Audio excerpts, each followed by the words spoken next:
à la maison éco-citoyenne. Oui, tout à fait. Donc, en quelques mots, la maison éco-citoyenne a ouvert ses portes il y a 1 an, le 7 octobre l'année dernière. C'est un établissement de la ville de Bordeaux, donc une structure municipale qui a pour vocation de sensibiliser et d'informer sur les questions d'écologie urbaine, éco-citoyenneté et développement durable. Donc la maison éco-citoyenne est en construction assez particulière. Oui, c'est un bâtiment qui a respecté donc des normes environnementales. Elle a été pensée et réalisée par un architecte spécialisé en bioclimatique, donc avec tous ces critères architecturaux d'inspiration environnementale, une recherche de matériaux éco-conçus, une installation d'équipements pour les économies d'énergie, donc panneaux solaires pour la production d'eau chaude, pour la production d'électricité, toute une orientation du bâtiment pour éviter un maximum d'avoir à faire appel tout simplement à l'électricité pour s'éclairer, se ventiler ou se rafraîchir. Donc voilà, une réflexion totalement globale pour faire de ce bâtiment un bâtiment basse consommation. Voilà, l'optique, l'objectif, c'est d'obtenir une labellisation, mais au bout d'un certain temps d'utilisation et d'usage, pour le moment, on ne peut pas avoir ce label dans la mesure où on n'a pas encore assez de recul sur nos consommations et notre manière d'utiliser le lieu.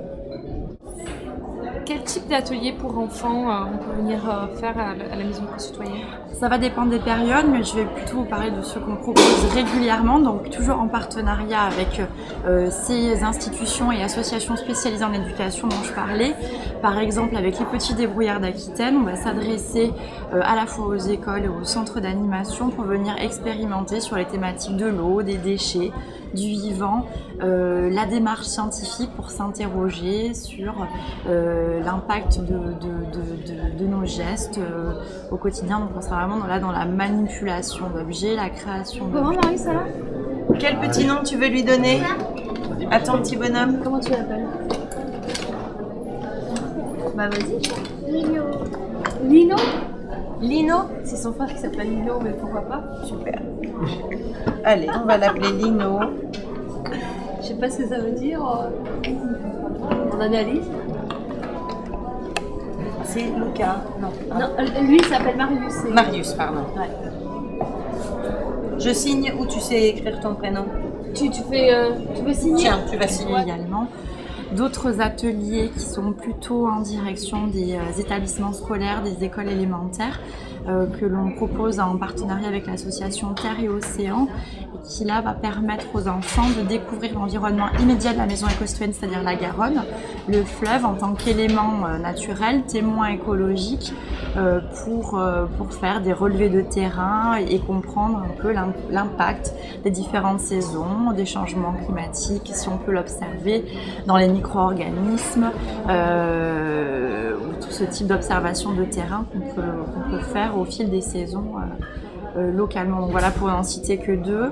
Encore une fois, de manière événementielle, on va proposer des ateliers en lien avec nos expositions, en lien avec les événements, pour permettre d'expérimenter le plus de thématiques et de sujets possibles en lien avec l'environnement et le développement durable. Un autre axe fort de notre mission est totalement en lien avec le concept et le projet de maison éco-citoyenne en tant que bâtiment, c'est de proposer aux citoyens, à tout à chacun, de profiter de rendez-vous qu'on appelle l'espace info-énergie, donc en partenariat avec l'ADEME, l'Agence de l'environnement et des maîtrises des énergies, qui finance ce projet, qui permet, donc comme je le disais à chacun, de venir trouver un conseil personnalisé, individualisé, pour rénover, réhabiliter son logement et permettre de faire un choix d'équipements et de matériaux plus performants avec une expertise professionnelle, technique plutôt on va dire, pour ne pas se tromper dans ces choix de rénovation, d'isolation, phonique, thermique et toutes les questions donc liées à l'habitat et au logement.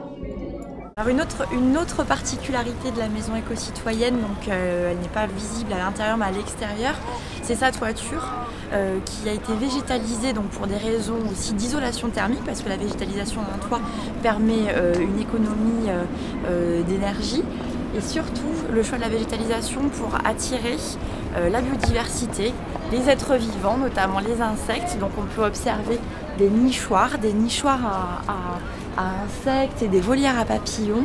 Il y a également d'autres types de refuges un peu plus haut sur la toiture pour les oiseaux. Il y a également des ruchers qui ont été installés en toute fin d'été pour accueillir donc des colonies d'abeilles qui, on l'espère, commenceront à produire du miel dès l'année prochaine. En tout cas, on le souhaite.